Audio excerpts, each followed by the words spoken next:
Welcome back, guys. My name is Austin from awfulmedia.com, and this is part 4 of the inventory series, tutorial series, whatever it's called.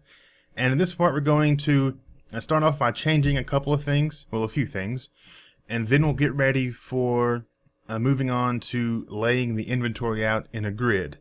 So the first thing I have to do is I want to change the way I add items to the database. Now, you can keep it this way, and that's fine. It's not going to change much, but I don't think, like, if I was making a serious game, and say I had 100 items in this game, that's quite a few items, right? I don't want to rely on the inspector for holding all the information for this item. Now, the way it does it is it takes the information there and it passes it to the constructor in the back end, just as we will be doing in code, but we don't have access to the code through the inspector. Okay, so the way I can do this is, instead of going through this to do it, we'll just create our own constructor in the item class and then just individually create our items. When we create an instance of the item class, we can then assign all of our values to the item that way, and we'll use a folder that will store our icons and then grab the icon information from it like that. It sounds crazy, I know, but it'll make more sense here in a second. And then we'll change a couple things in the inventory itself and get it ready for moving forward with the inventory. So the first things first, and I'm going to go into MonoDevelop here and into my item class. Nothing's changed in here, but what I want to do is I want to set up the constructor for the item. Now, Unity automatically sets up a constructor when we use it through the inspector like that, but we can override that with our own inspector or our own constructor. And the way we do that is we create a constructor within the classes like this. It's going to be a public, and I'm going to say item. Okay, so now this is the constructor for the item class. Notice there's no void, there's no class, there's no type. It is just item. And what this does is, this is what's called whenever this class is instanced, or whenever an instance of this class is created, then everything in this gets called, and that's why it's called a constructor, because you can construct the instance of the class. So think of the way like a rect works. We've used rect before, you know, X, Y, width, and height. So if I was to set up a inside of item here, I would do a new rect. Let's assign it to a variable really quickly. It would be a rect equals new rect. Okay. Now, you see it takes a left, top, width, and height. And the way this works is we're passing it. See, rect is a class, and these parameters it takes are passed through a constructor. What this means here, see, I have 3 options. That means there's 3 different sets here, 3 different, well, in a way, constructors that I can use, and one of those happens to be the rect that we use all the time. So we're going to do the same thing with our item, and you can even have multiple constructors if you want to have different constructors for different kinds of items. Say you don't want all items to require power and speed. You can set up stuff like that if you want to. We're going to keep it very basic. So when I have the item here, what I can do now is treat it kind of like a method. When you pass parameters through a method, you would do something like string is name, and then I would say, notice name would correspond to item name, but I'm keeping it shorter, knocking off the item part, because we have to keep these different. The next one being int, I'll call it ID, get that out of here. And then we have a string of description. Okay, and just quickly to show you, if I was to go to item database now and say, we'll do a void start, and I would say items.add. So we're going to add items to the database list, and I would say new item. Okay, but now look, now I have a string name, an int ID, and a string description. Before I didn't have that. I just had item, which I could create a new item. Now watch this. So without having that constructor, I could create an item. I could say item is equal to new item. Okay, so we create a new instance of an item, store it within item, and then I could say item.item name and then say it is equal to string value of something, and go through all the values that way for each one, but that's not good. Don't do that. I'm just showing you that how else you would do it. That's a horrible thing to do, so don't do that. But that's what a constructor does for us. Okay? So what we want to do is fill out all these values. So the next one would be, well, this is where it gets interesting because we have a texture 2D. And it'd be kind of hard to assign a reference to a specific icon for this item without knowing what the item is up front. So the way we can do this is by using a folder in our assets that we can reference the path of this folder, and then say grab the icon of this name, and then have all of our item icons stored in this folder. How can we do that though? Well, I could, for this, I could say string of icon and then just pass it a name for the icon. That way when we search for the icon, we have that. Or I could just keep it the name of the item. So the item icon would match, the name of the icon would match the name of the item. That way we don't have to pass more values than we should. We just pass one name and it gets passed on when we look for the icon. And I'll explain all that again here in a second when we start doing that. Next thing I need is an int for power, and then an int for speed, and then an item type for type. So I'll say item type for type. Okay? And that's all we should need there. But now, when we create this item, we have to set these values for the item. These values we're passing don't do anything unless we assign them to something. So the way I can do that is I can say item name is equal to name. So what this does is for this item we created in code here, it's setting the name to the name that we passed through the constructor. So before this meant nothing. This is the way to get information to this class. Now we have to use that information, so we assign those values to the item's values. And we'll do this for each one, so it might be kind of boring. I might speed it up. We'll do item ID is equal to ID, and then item description is equal to description, item power is equal to power, item speed is equal to speed, and item type is equal to type. Was that not recognized? Yeah, it's okay. But now we need a path to the icon, and that's where it gets interesting and kind of fun. So what we have to do is we have to create the folder. Now, Unity has one folder. Well, it can be more than one folder, but one folder name that it will include in every build of the game, no matter what. And this folder can be, you can go into it and load assets dynamically from this folder. So I want to create it, and it is called resources. Now you can have more than one resources folder. It will search through all of those folders, and it can be anywhere. Inside of this folder, we'll probably have more than just item icons eventually. So I want to make another directory just for item icons, and I'm going to call it item icons. And then I want to put all my icons in here, and then we'll load these dynamically based on the name. So on my desktop here I have two icons. From the link in the description below, I just grabbed two at random, and we're going to use these for our items for now. Oop, wrong thing. Open it up in Unity. I'm just going to drag these in and drop them. Now I want to select both of these. I want to set them to GUI. It's up to you how you do this, but I do GUI in point because these are pixel icons, pixel art icons. So the sharpness is very important. And to change it from where it has anti-aliasing is to put it on point, and it will just render it hard edges. And that's what we want. Also, GUI defaults to alpha being transparency, which is also good.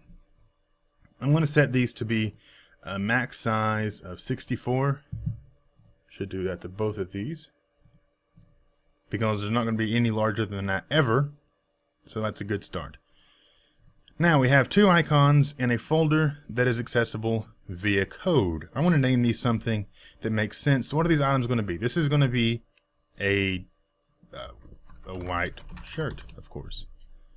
And this is going to be, it's a cool looking amulet, I would think. So let's give it a cool name, amulet of prayers. Prayers. go with an RPG theme here.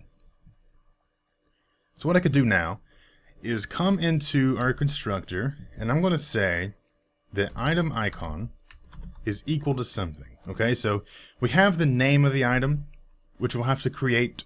The icon name should match the item name. Well, it has to in our case, the way we're going to be doing this.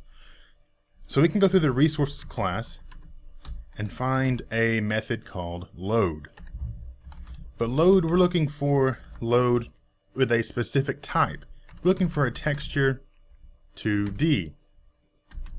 Texture 2D being the same type that our item icon is. So item icon can only hold types of texture 2D, which is why we're typing the resource that we load as texture 2D. You could do it a different way, you know, in parentheses when you do it, and just do texture 2D, but I like this way better, and it works every time. So the path we're looking for will be in quotations, and this is going directly to the resources folder already. This goes directly to that when we do load.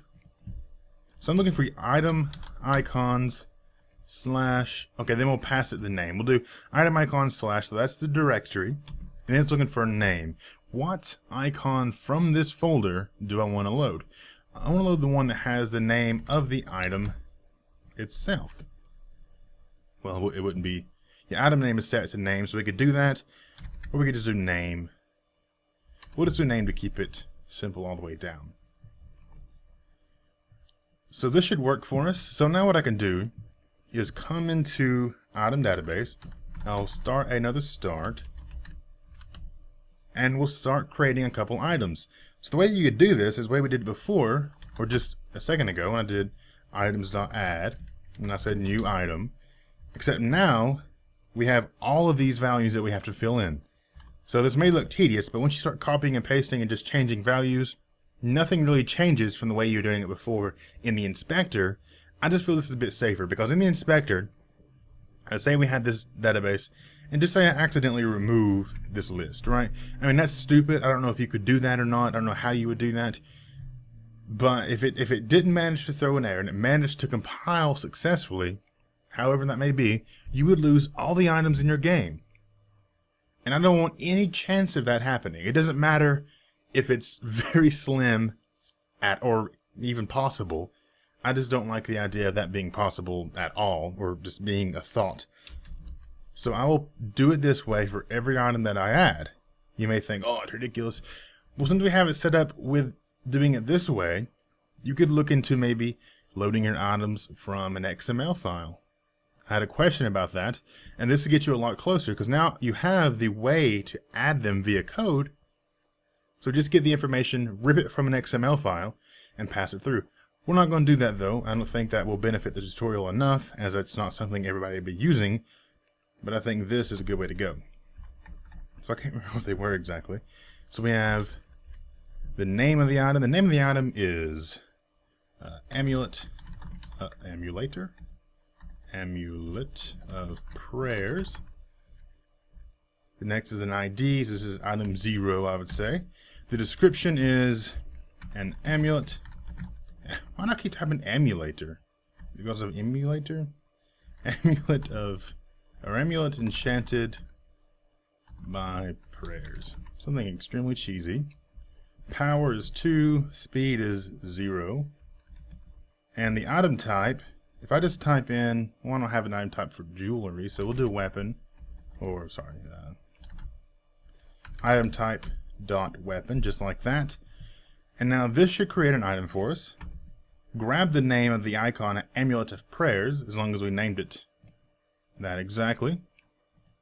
We have an error here. I want to not add a parenthesis at the end of this. Just like that. Come back in here. And there's a small issue.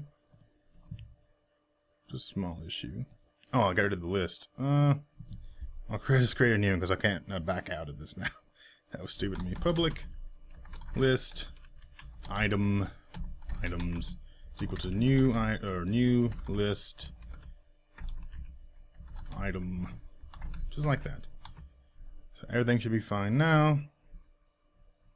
Good. Now inventory or item database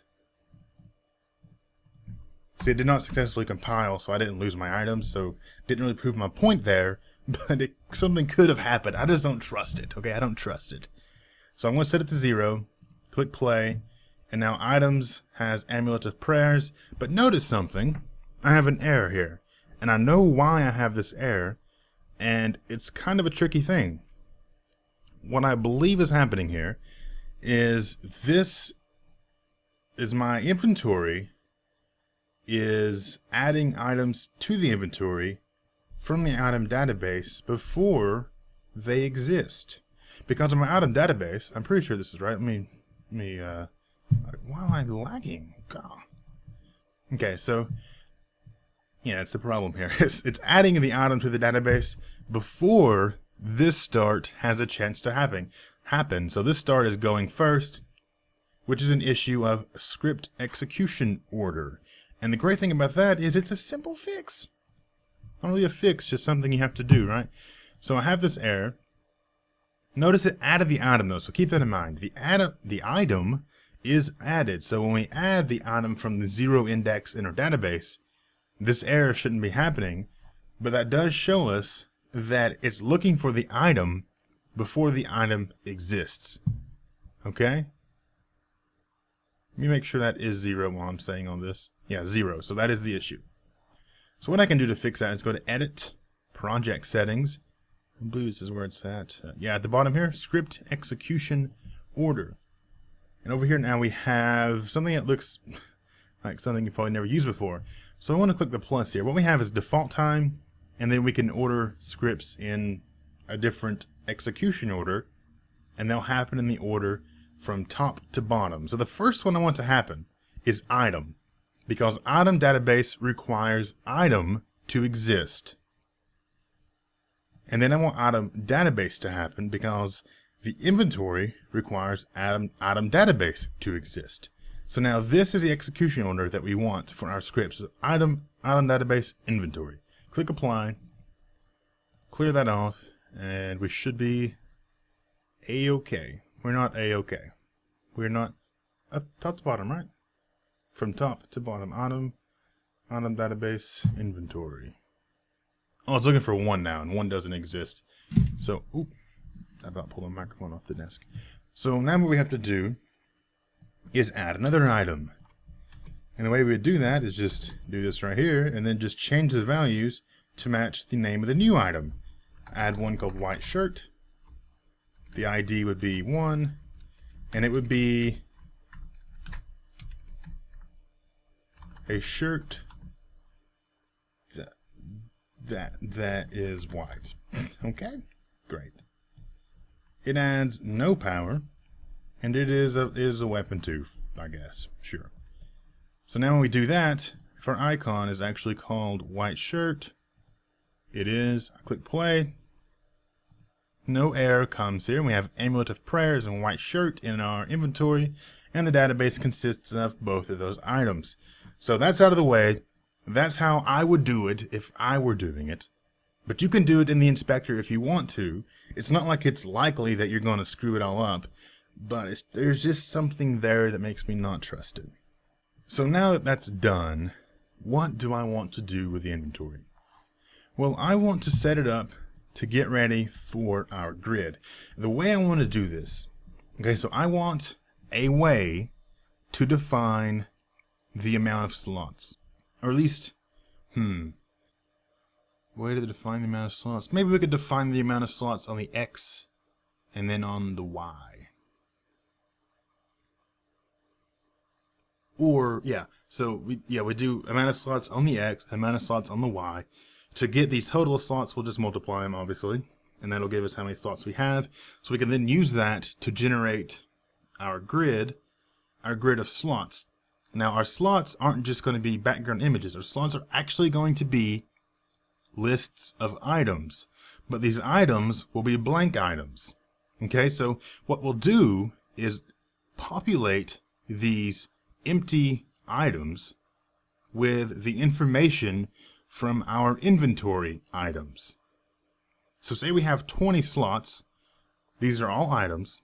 Then we have 5 actual items in our inventory. well, they'll take up the first 5. The rest, the 15 after that, will be just empty slots that more items can go into. The reason we do it this way, or at least I'm going to do it this way, is to ease or to make the system that for drag and drop much easier for us. Okay, trust me, it's a good thing if it's easier. So the first thing I want to do is I want to set up a way to define the amount of slots. So I will do, on top of the inventory here, I'll say a public int, and we'll do 2 ints on this one declaration. I'll say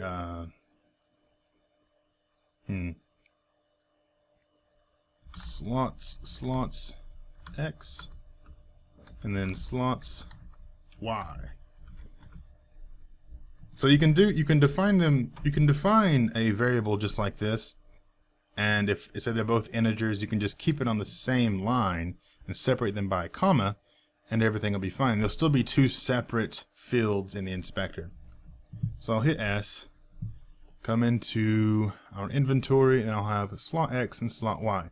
So then I'm going to, just for now, set up how many I want. On the top, or on the X, I want 5, and on the Y, I want 4. For no reason. And now what we could do to get the amount of slots is just multiply those together. But for now, what I want to do is I want inventory and slots to, well, let's go ahead and set up the amount of slots we have. So I'll do a public, not the amount of slots, but set up the actual slots. Item for slots equals new list item. So we did the same thing as the inventory, except slots is named differently, and it will not contain the items of the inventory. It will just resemble the items of the inventory. Well, it will contain them, but we don't care about that. So to start with, though, slots in inventory will be 0, or at least slots will be 0. I want to set the amount of slots to be equal to the amount of slots on the X and the Y. So in start here, I'll do a 4. I'll try to do a 4. I'll initialize my I variable here, and I'll say if I is less than, we'll do a multiplication of slots X times slots Y. So if it is less than the result of that, I wouldn't have to use parentheses really, but that's something I always do for some reason. I would then say I plus plus. And for each one of these, I would add an item to slots. Just an empty item though. So I will say slots.add new item. We will set up, we need to set up our constructor that takes 0 as well. So we can have it just like this, but I can also do a public item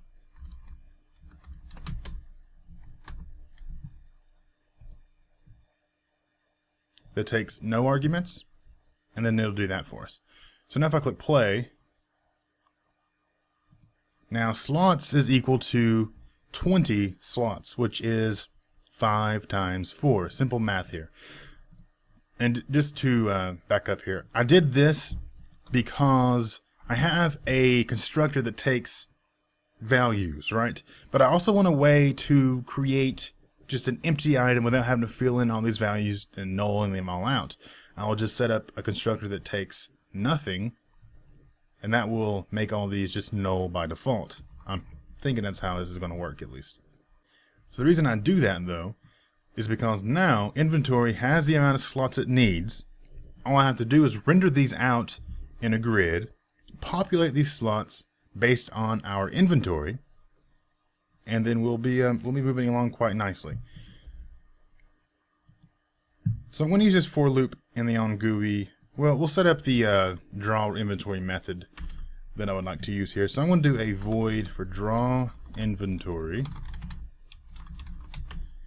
So we're just going to call this here in a second if our inventory should be shown. So we'll do an update. I'll do a void, just an empty void. No, it'll be a void, empty void. Redundant, perhaps. So I'll do an update and I'll check for some input, okay? Basic stuff here, no reason to explain any of this really.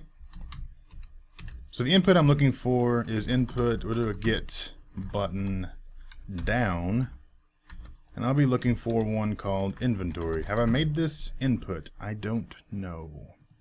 Because I did do a few of these parts already and then messed it up and then restarted as I explained in the second part. So I may have. No. Okay, so I'll do 5, I guess. Fire 1 will be called inventory.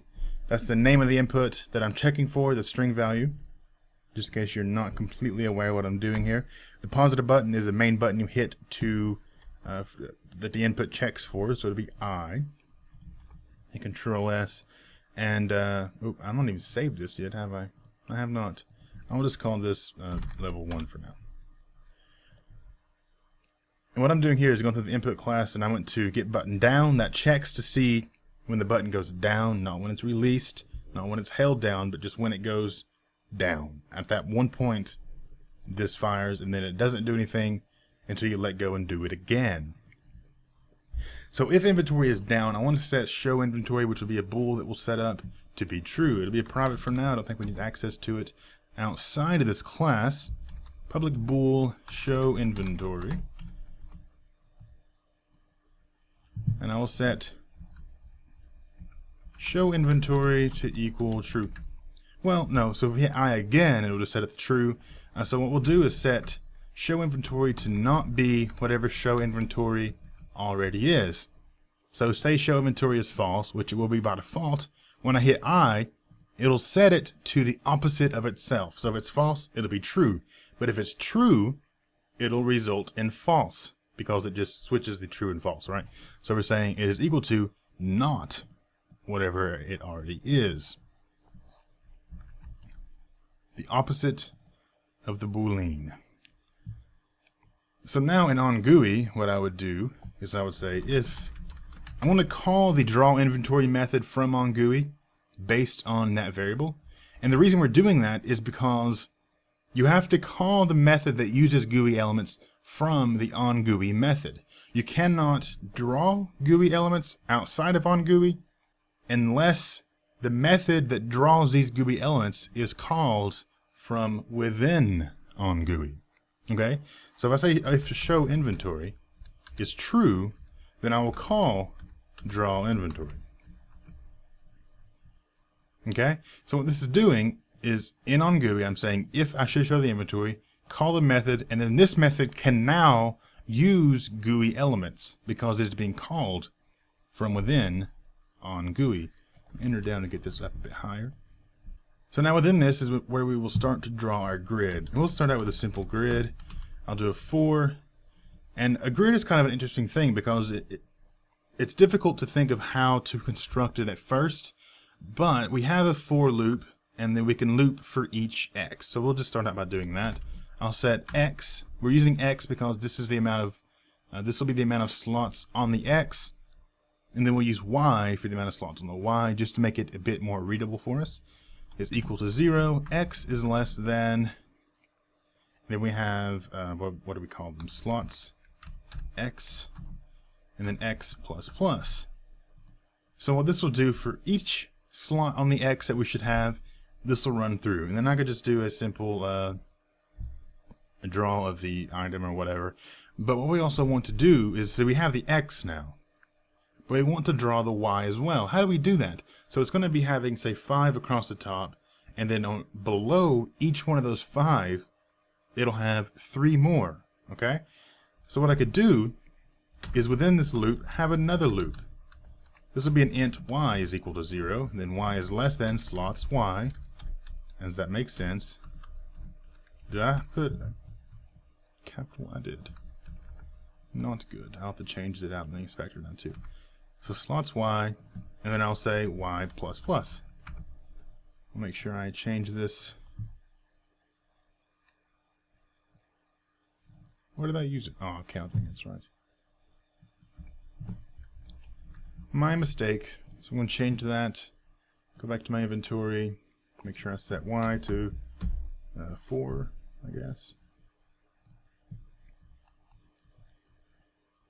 So now what this will do is it will draw it in a grid. It just works that way if I use the X and the Y for the offsets on the X and the Y, which I will show you very briefly with a GUI box. I'll do a GUI.box. And just to show you, this is looking for a rectangle and for now text position, a string of text, or an image, which we'll be using for our icons. So I'll do a GUI box, and for each one I'll do a new rect here, and then I'll just pass it a string for now, which will be I'll give it, I'll just pass it the, I don't know, I'll just pass it the Y for the string. Convert this to a string, just like that. Basic stuff again. So now the X for this would be X times something. Okay, so the same way we did up here is I times something, but we have the X for the X, and then we have the Y for the Y. So I can do Y times 20 as well, and then do 20 and 20. So what this should do is, since this is running through for every X, and then each time this runs through, our Y goes off as many times as we have Y slots, which is 4. So for each X slot, it will create the Y slots. So we should get a grid, since we're offsetting it based on the Y. Okay? So the Y will reset for each X though, because it is initialized each time the X restarts. It goes back through and does it again. But the X, each time it goes through, will go up 1. So we'll go over 1 column, and each time this runs through before resetting, we'll go down 1 row. I'll hit Control S, see what errors I have created. None. I'll hit this, and then I'll hit I, and let me get rid of, I'm glad it worked, first of all, but let me get rid of this. Where did I put it? Right here. I'm extremely happy that it worked. So I'll click play, and then I'm hitting I to show the grid. And then we have 0, 1, 2, 3 in a grid layout. 20 by 20, offset by 20, so there's no padding. If I wanted some padding, you could just up that a bit. But what I can do now is we can make the graphic for the slots and then work on setting the slot to be equal to the items in the inventory. So what I'll do is I'll go into Photoshop. If you don't have Photoshop, that is okay. You can use GIMP, use Paint.net. You can use Paint. It doesn't matter. Whatever Mac has, you can use that. We're going to be creating very simple pixel-based slots. Okay? So something quite... And if you don't have Photoshop, and you want it, I would highly suggest getting it through their cloud services. You may think renting software is ridiculous, but I think paying thousands of dollars for software is also ridiculous. So I'm going to go to File and New. I want to create a 128 by 128. That's what I want. And just click OK. Now we're going to create our slots probably in 32 by 32. We'll do 16 by 16. No, pixels will be too big. It'll look odd. We'll do 32 by 32. So I have my rulers up here. And the way I got those, I went to View and went to Show Ruler. So go ahead and do that. I'm going to zoom in on this, and I'm going to grab a ruler. So I want to click over here, grab this, and drag it out, and I'll go to 32 by 32, and then grab from the top and go to 32 by 32, or I keep saying by 32, but 32, and then 32. So that means this is now 32 by 32, and I can just draw my graphics in here. To hide the ruler, to draw better, I just hit Control and then colon or semicolon, doesn't matter. I'm going to grab my pencil tool, make sure it is on 1 pixel, create a new layer here, and this is how I go about doing pixel art in Photoshop. It's quite simple, really. The background will be, we'll make it a light border.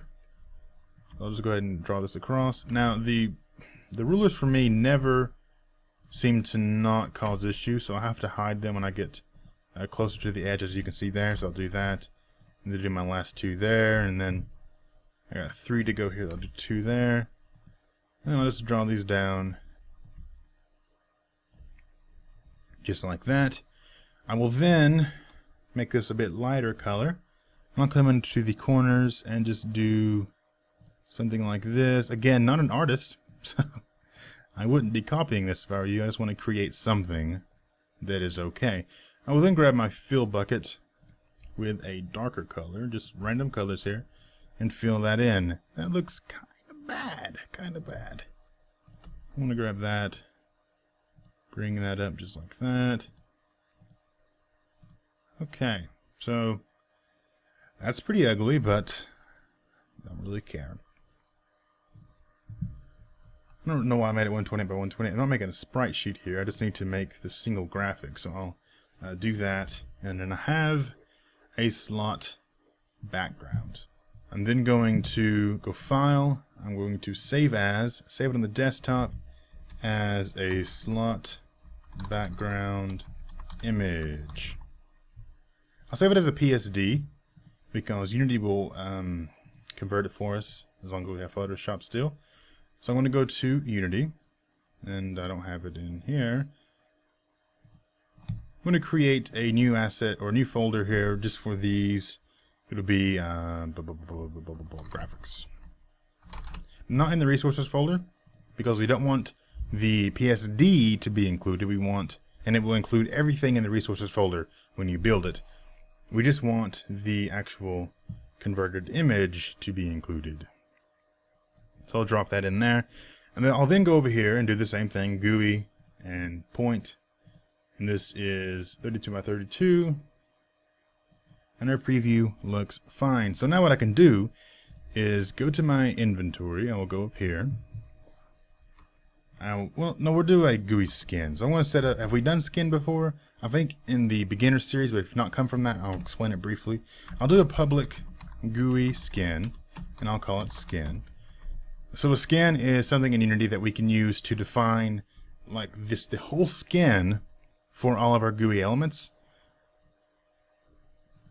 I'll change this to materials so we can not be so specific. I'll create a GUI skin, and I'll call this just skin.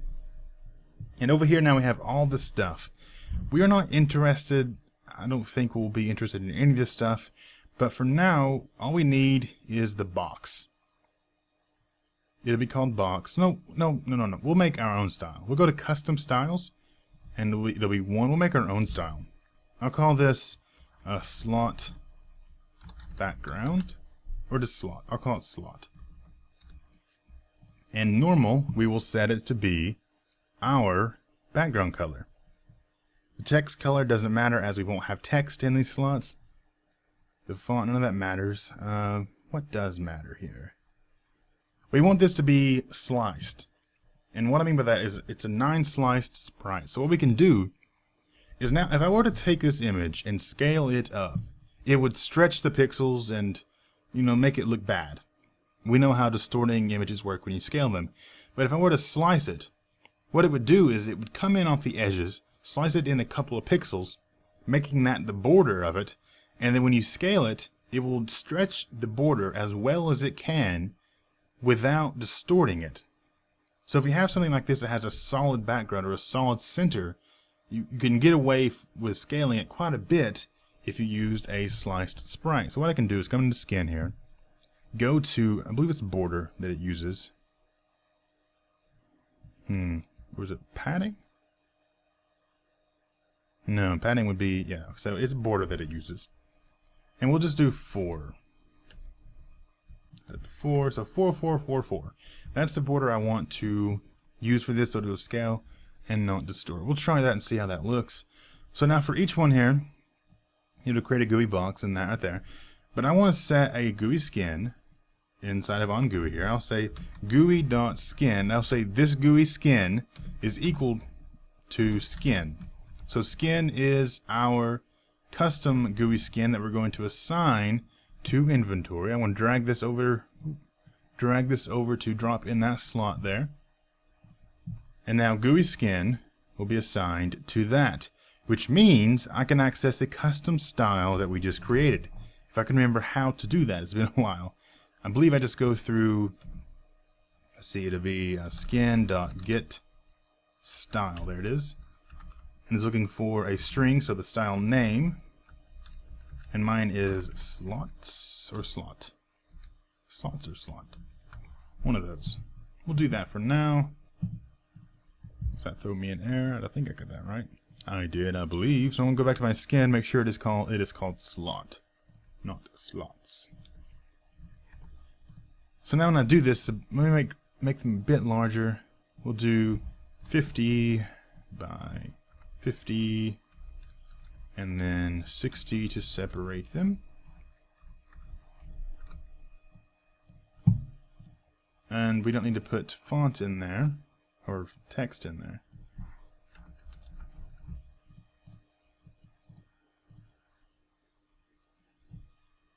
Hit I, and there we have it. So now we have a grid of slots. It doesn't seem like much, but it took a bit of work to get there. So they are scaled up, as they are just 32 by 32. They're scaled up now. But as you can see, the pixels on the edges here are not scaled up. They are just stretched. I'm guessing, I'm not completely sure how 9-sliced sprites work, but I assume it just stretches the middle pixels out and tries to not stretch out the corner pixels as much as on most sprites. That is the weak point when it comes to scaling them out. So that seems to work for us. I can now make them, we'll do 100 by 100 and then do 110 just to show you how they look when you do scale them up. Notice the edges do not get larger, just the center part. So that's all there is to that. Now we have our slots set up. They all these slots contain empty items. You may not, that doesn't mean anything right now because we're not using that. These slots in fact do not contain empty items, but they will contain empty items in the next part, and then we'll put our actual items in those slots. I know we didn't get much done this part. Well, I'm lying, we got quite a bit done. I think that'll do it for this part. This was a longer part, but I think we got quite a bit done. So in the next part, we'll start figuring out how we're going to access specific items in our inventory. The thing is in my last inventory, I did not do the grid generation the same way. Obviously, this is an easier way, so I wanted to go this way first, and I'm hoping everything will be fine. We'll figure it out in the next part. So thank you for watching.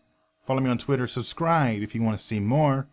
Like the video if you liked the video. Leave me a comment, let me know how much you liked it. Got a question? Leave a comment, or head over to the forum on awfulmedia.com. My name is Austin, and I will see you next time.